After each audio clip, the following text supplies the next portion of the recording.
avoir ici aujourd'hui pour célébrer. Approchez, je vous en prie, je vous vois au fond, approchez-vous, chers amis.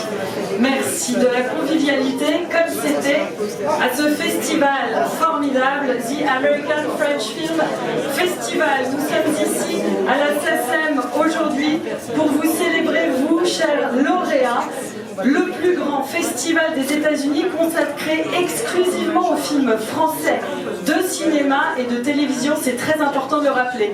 On a pu découvrir cette année 70 films et séries et ces 9 prix qui vont être décernés aujourd'hui. Je vous propose tout de suite de regarder juste derrière moi et là-bas ce qu'il s'est passé à Los Angeles il y a quelques jours. Du CFA.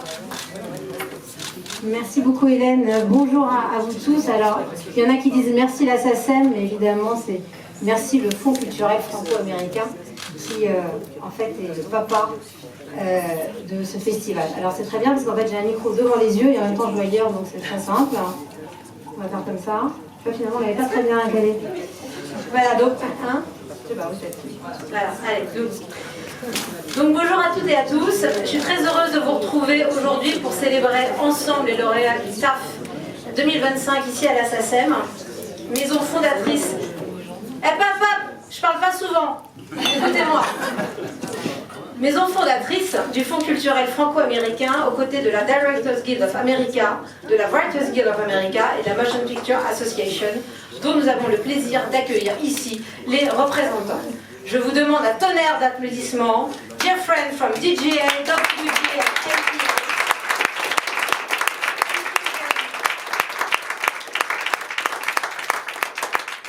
Thank you once again for being here. Having you here today truly showed the depth and strength of our cultural partnership. That was the only word in English. Now you have to understand what I'm going to say. Cette 29e édition du festival a été exceptionnelle, comme tu viens de le dire Hélène, avec 70 films, mais surtout 60 talents qui nous ont accompagnés tout au long de la semaine. Et c'est le prélude à une année qui va être historique. 2026 marquera non seulement le 30e anniversaire du TAF, les 175 ans de la SACEM, mais aussi, alors là, vous allez voir quel rôle important on va jouer, le 250e anniversaire de la déclaration d'indépendance des États-Unis. Voilà, écoutez, on a de l'ambition, nous. Hein. Voilà. Une année particulière qui va célébrer évidemment l'amitié entre nos deux pays et la richesse de notre collaboration artistique, tout comme nous l'avons fait cette année. Pour revenir justement à 2025, je crois que l'édition a particulièrement mis en lumière ce lien si singulier entre Hollywood et le cinéma français. En ouverture, Vie privée de Rebecca Lotossi a permis au public de découvrir Jodie Foster dans son premier rôle entièrement en français, confirmant qu'elle est la plus française des actrices américaines. En tant que présidente du board du Fonds culturel franco-américain, j'ai eu le plaisir de lui remettre le Lifetime Achievement Award pour récompenser son immense carrière devant et derrière la caméra. Nous avons ensuite eu une nouvelle vague de l'américain Richard Linklater qui a reçu le Award du Fonds culturel franco-américain en projection Centerpiece. Qu'est-ce que c'est Centerpiece? C'était au milieu de semaine. Ah oui, d'accord, très bien. Centerpiece, parfait. Et qui incarne l'essence même du TAF, une figure majeure du cinéma indépendant américain qui rend hommage à la nouvelle vague française en recréant le tournage d'À bout de souffle de Godard. Richard a en même temps été fait chevalier des arts et des lettres par le président du CNC, Gaëtan Rouel, au nom du ministre de la Culture. Et puis le festival s'est clôturé par la première mondiale de Gourou de Yann Gozlan, avec Pierre Ninet, qui traite du métier du coach. Alors comme d'habitude, les Américains nous envoient des bonnes choses. Hein. C'est un métier qui a été inventé aux USA à la moitié du XXe siècle pour se répandre en France dans les années 80 et devenir un sujet prégnant de nos jours avec l'avènement des réseaux sociaux. Avec ces moments forts et l'ensemble de la programmation, grâce à l'implication croissante des studios et des plateformes, le festival a plus que jamais affirmé sa place stratégique dans la saison internationale et plus particulièrement dans la route vers les Oscars. Nous sommes particulièrement fiers d'avoir à nouveau mis la musique au cœur de cette édition et d'avoir accompagné 4 compositeurs dont les œuvres ont été présentées au cours du festival, Delphine Malocena, Guillaume Roussel, Chloé Thévenin et Robert Couder, dit Rogue. Cette édition a aussi confirmé l'essor de la dimension professionnel, Tough Industry, ce sont des moments essentiels de réflexion et d'échange entre réalisateurs, scénaristes, compositeurs et producteurs français et américains. Je tiens à saluer chaleureusement notre partenaire historique, le CNC, pour la qualité de notre collaboration et l'ambition commune qui nous anime. Après avoir accueilli pour la 2e année consécutive la journée Attractivité portée par Film France CNC, nous sommes allés plus loin cette année dans le dialogue entre les filières audiovisuelles américaines et françaises. Je me réjouis de pouvoir compter sur l'appui crucial de cette belle maison française du cinéma pour contribuer à faire rayonner ce festival lors de sa 30e édition. Chers lauréats, votre talent nourrit ce dialogue entre la France et les États-Unis et le TAF existe pour vous et par vous. À la SACEM et avec nos partenaires du Fonds culturel franco-américain, nous connaissons l'importance de la création et nous œuvrons chaque jour pour qu'elle soit justement reconnue, défendue et accompagnée à travers le monde. C'est le sens de ce moment de partage et je suis ravie de vous accueillir à ce déjeuner, de fêter les lauréats et impatiente d'ouvrir le nouveau chapitre pour 2026. Très très bon déjeuner.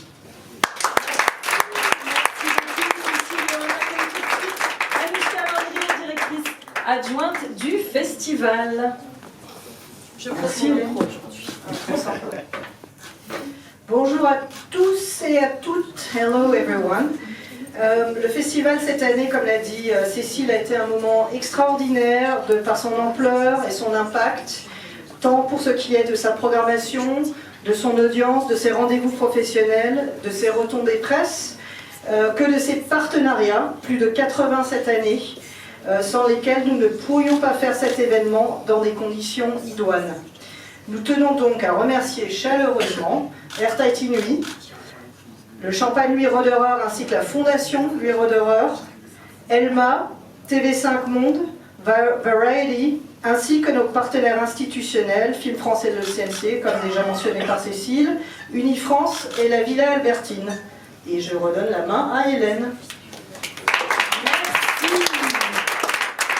Et on va commencer notre remise des prix. On commence avec le prix du public du meilleur court-métrage. Le prix est attribué à, et on fait beaucoup de bruit, La ligne de vie, écrit et réalisé par Hugo Déter, qui est avec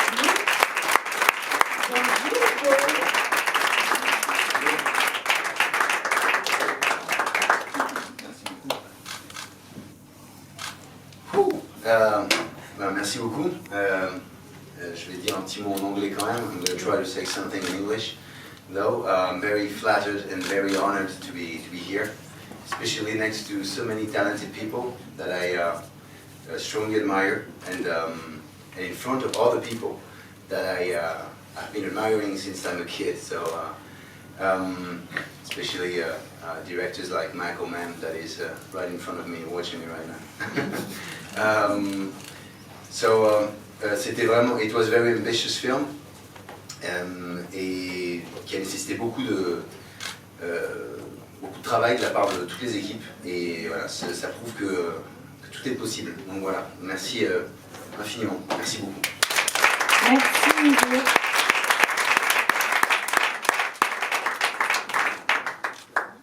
Je vais le laisser là pour les suivants. On poursuit avec le prix du meilleur unitaire de fiction. Le prix est attribué à Béni soit 16, réalisé par Sophie Rennes. Sophie, venez nous rejoindre aux côtés du producteur Nicolas Tramelot, l'acteur Adrien Delis et la compositrice Audrey Ismaël. Bravo à vous tous.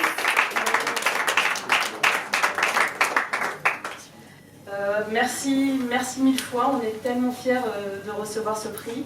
Je sais pas, voilà, je suis monteuse normalement, donc je sais pas trop.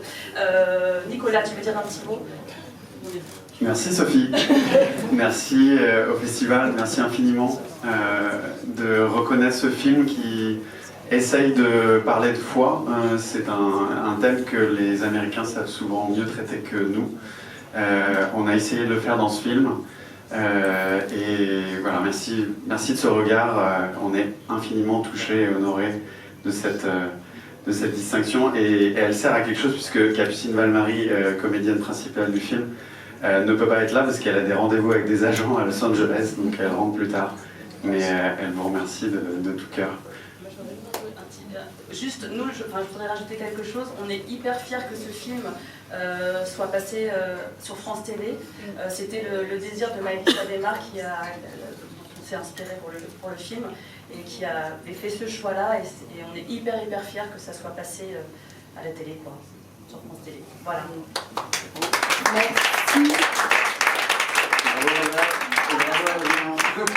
Merci. Merci à vous, les applaudissements très fort. On poursuit avec le prix du public de la meilleure série. Le prix est attribué à The Deal, série créée par Alice Vinocourt et également par Jean-Stéphane Bron qui la réalise. Jean-Stéphane, venez nous rejoindre aux côtés du compositeur Amine Bouafa.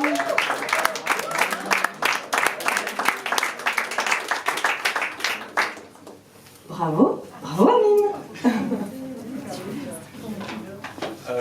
Et le producteur Philippe Martin est là, on n'avait pas dit. Isabelle Voilà. Desgeorges. Ah ben, venez nous rejoindre. Pardon.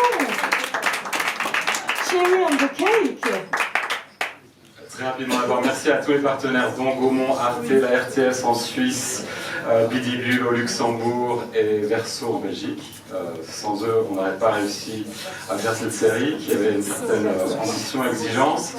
Donc merci à Gaumont et Philippe Martin qui était un partenaire de longue. On a commencé à écrire en 2018. Et c'est l'occasion de remercier les auteurs, en particulier Alice Vinocourt, Eugène Rius, qui ont écrit avec la série. Voilà. Merci à vous pour le prix, merci au public, merci au festival. Merci à vous.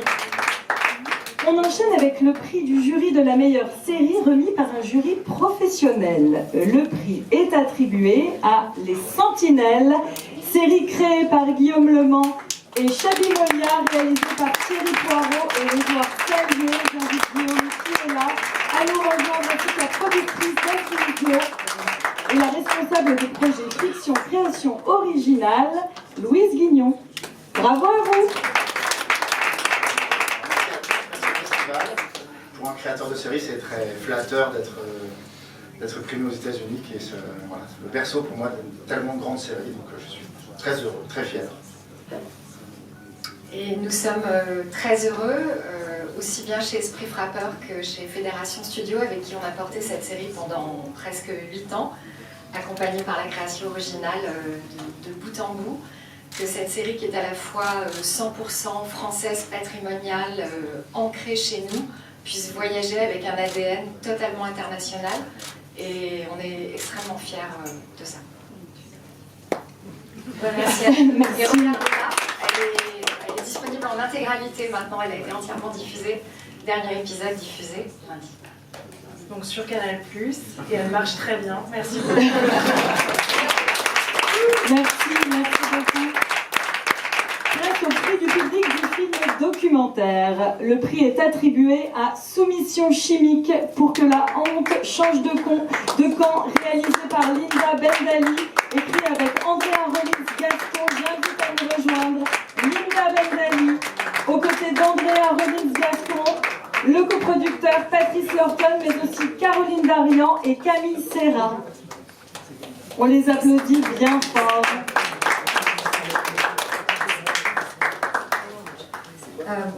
Bonjour. En fait, on est très émus de recevoir ce prix à Los Angeles. C'est l'endroit d'où la vague MeToo est partie il y a 8 ans. Et donc, ce documentaire qui raconte donc les viols sous soumission chimique est un film franco-français. Et donc, c'est extrêmement rare que les films franco-français traversent la frontière comme ça. Évidemment, je voudrais remercier France Télévisions qui a eu l'audace d'engager ce film en prime time 2 ans avant le procès de Mazan, donc 2 ans avant que Gisèle Pelicot devienne l'icône internationale qu'on connaît aujourd'hui.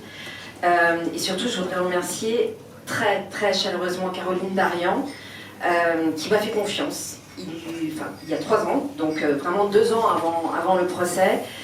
Quand je l'ai appelé, je lui ai dit en fait ce que vous racontez là, le terme que vous employez, soumission chimique, met des lunettes à tout le monde, c'est-à-dire qu'on a tous autour de nous une personne qui a été droguée à la MDMA, aux médicaments par un médecin, qui a été incestée par son père, au médoc, et en fait personne n'avait vu le continuum. Moi, je traitais ça comme une circonstance aggravante du viol, mais jamais comme un continuum, un mode opératoire à part entière. Et c'est vraiment grâce à Caroline Darian, première lanceuse d'alerte, donc Caroline qui est la fille de Gisèle Pellicot et la fondatrice de l'association M'endors pas, que ce film a pu voir le jour au départ, puis la suite.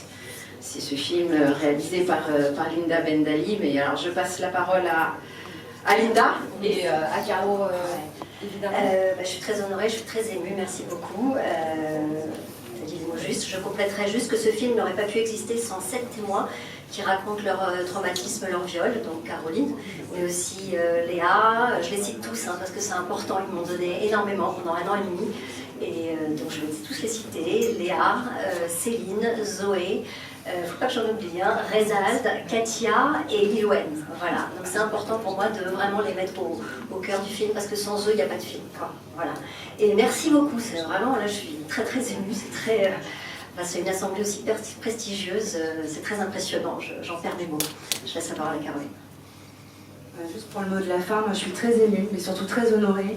Et surtout ce que je vois, moi, c'est qu'au travers de toute cette galerie de portraits et de témoignages, toutes ces personnes qui ont accepté de témoigner à visage découvert, aujourd'hui, cette cause-là, prévenir pour sensibiliser sur ce qu'est véritablement la soumission chimique, traverse les frontières. Et moi, franchement, ça me... Voilà, je suis très émue et je trouve ça formidable. Au moins, le documentaire sert aussi à ça. Et je trouve que c'est formidable. Merci beaucoup.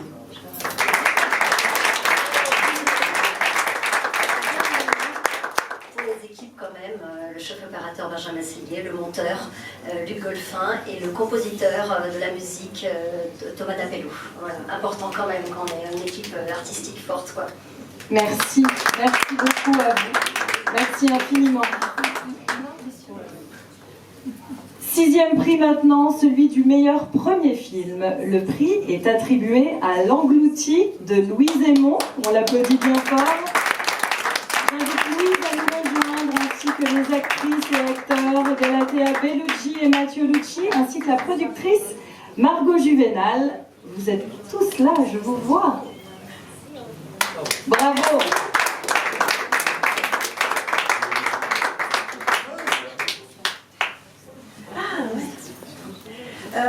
Merci beaucoup, je suis très honorée. En plus, je n'ai pas pu me rendre à Los Angeles. Donc c'est un beau cadeau de compensation. Et je suis très fière aussi parce que c'est un film que j'ai tourné dans les Hautes-Alpes et sous la neige, dans un petit village. Et disons qu'il y a une inspiration très forte du cinéma américain, du western dans ce film. Notamment un western des années 50 qui s'appelle Day of the Outlaw de André de Toth. Et puis plus récemment, je dirais Nick's Cut-Off, la dernière piste de Kelly Reichardt. Donc c'est des films qui m'ont hanté, habité, qui ont beaucoup servi aussi de référence pour les acteurs, pour toute l'équipe. Donc voilà, pour moi c'est magique. Et puis je partage ce prix avec Galatea Bellucci, Mathieu Lucci, les interprètes du film, et bien sûr avec Margot Juvenal, la productrice courageuse. Je vous remercie. Vous voulez dire... C'était pas du tout prévu. Moi remercier le festival, la SACEM de nous accueillir.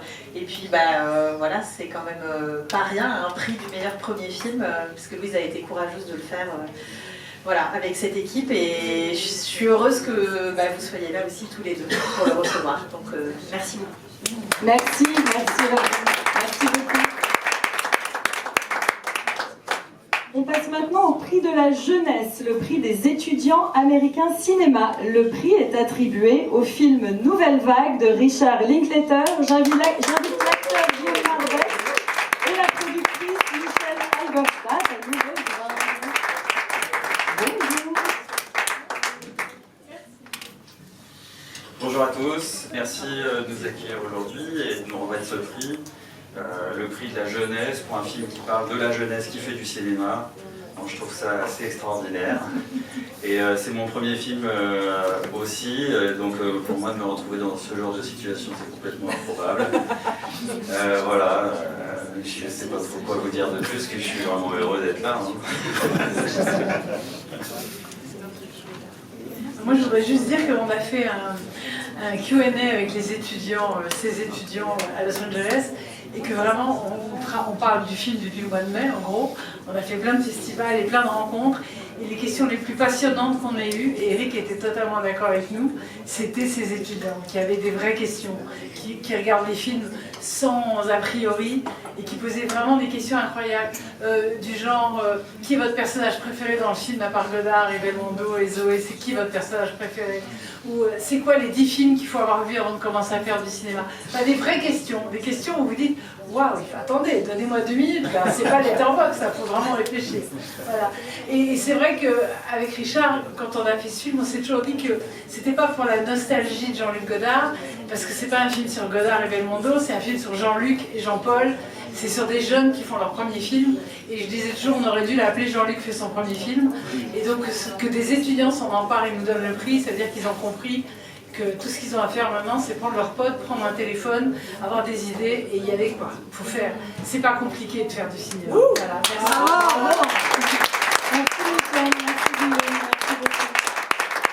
Avant-dernier prix, le prix du jury de la critique cinéma. Le prix est attribué à Love Me Tender, écrit et réalisé par Anna Cazenave-Cambet. J'invite les producteurs Raphaël Deloche et Nicolas Sanfo à nous rejoindre. Bravo à vous. On est vraiment très très heureux d'être là, d'autant que, donc merci à la SACEM, merci au TAF. Franchement, ça ne pouvait pas se terminer mieux. On a eu un festival extraordinaire à Los Angeles. Là, on est là à recevoir ce prix de la critique. Anna, la réalisatrice, est à Sao Paulo, donc envoie sa joie via nous. Et en fait, on a bien fait de donner un titre anglais au film. Mais en tout cas, en fait, un prix de la critique de la critique américaine, c'est vraiment en tant que productrice et producteur, vraiment un signe très fort pour nous. Forcément, quand on fait du cinéma, quand on commence du cinéma, on pense à l'Amérique. Donc avoir un prix américain à cet endroit-là, c'est magique pour le film qui sort le 10 décembre en France. Et puis voir aussi que les sujets en fait, que porte le film, qui sont en fait comment un trajectoire de femme peut survivre au patriarcat, une mère, voilà. Que ça traverse aussi l'Atlantique, ça nous touche beaucoup, donc merci. Je passe la parole à Nicolas. Il faut pouvoir dire grand-chose. Merci à tout le monde. Bon, je suis très honoré aussi d'avoir le prix avec Raphaël et Anna. Petit mot juste pour dire peut-être la musique a été réalisée par Maxence Dussert. Voilà, j'adore la musique du film, donc je voulais le dire parce qu'on a la SACEM, qui est soutenu par la SACEM. Donc voilà, vous pouvez le découvrir le 10 décembre pour ceux qui ne l'ont pas encore vu. Et voilà. Allez. Merci à vous. Merci beaucoup. Enfin, place au dernier prix, le prix du public. Il est attribué à La Venue de l'Avenir, réalisé par Cédric Clapiche. J'invite Cédric à nous rejoindre, le producteur Bruno Lévy également, je crois qu'il est là. Et dans son accueil, je crois que Vincent est arrivé. Il n'est pas arrivé, eh ben, c'est pas grave. Tenez Cédric. Bonjour tout le monde et merci au festival, au TAF, et merci à la SACEM de me recevoir. Je suis super ému en fait de recevoir ce prix parce que j'ai compris qu'après coup à quel point c'était important de recevoir un prix à Los Angeles, surtout le prix du public en plus. Là, ce qu'on a vécu avec Bruno là-bas sur le fait de... Il y a eu une standing ovation directement après la projection du film, et effectivement c'est ce qu'ont dit les autres lauréats. C'est pas anodin de recevoir un prix dans ce pays-là et devant ce public-là. Los Angeles, c'est la ville du cinéma et les États-Unis, c'est le pays du cinéma. Donc forcément, il y a quelque chose qui résonne beaucoup. Et j'avoue qu'on était en Italie il y a une semaine, en Espagne il y a quelques jours avec Bruno, parce que c'est la sortie du film là-bas. Et en fait, quand ils ont su qu'on avait reçu le prix du public à Los Angeles, ça comptait beaucoup pour les distributeurs. Et là, le film va sortir demain et après-demain là-bas. Et donc, le prix, il a une vraie importance en fait à l'international. Donc, merci beaucoup et on est très content pour le film. Et je tiens à remercier Rob aussi qui a fait la musique du film, puisqu'on est à la SACEM. Merci à vous tous, en tout cas. Donc, ce que dit Cédric sur l'impact international, c'est sûr qu'il y a quelque chose, parce qu'en promenant le film, systématiquement, ce prix a une résonance chez les distributeurs et a interpellé un petit peu. Donc du coup, vraiment, merci, merci infiniment à vous tous. Merci la SACEM, merci le festival, merci tout le monde. Merci beaucoup, merci à vous. Maintenant, on applaudit très très fort tous nos lauréats. Merci d'avoir été avec nous aujourd'hui. Un grand merci au Fonds culturel franco-américain, la DGA, la NGA, la SACEM, la WJAW, Cécile Rapp-Weber, sa présidente, et tous les membres américains avec nous aujourd'hui. Grand merci Michael Mann, Taylor Hackford, Howard Rodman, Dante Harper et Emily Anthony. Merci également à François Truffard, Anouchka Von-Riel, Louis Allenay, Julie Garcia, Antoine Klein et Amandine Béhet. Et oui, on les applaudit à l'ensemble du service communication de la SACEM qui s'est vraiment mobilisé pour l'organisation de cette journée. Mathieu Goncourt, Oliva Brio, Mathilde Gachet, Tiffany Marteau. Et oui, on les applaudit encore. Merci à notre attaché de classe Pierre Borgé. Encore bravo au cinéma, longue vie à The American French Film Festival, longue vie au cinéma et longue vie à la musique, à l'image. Bravo!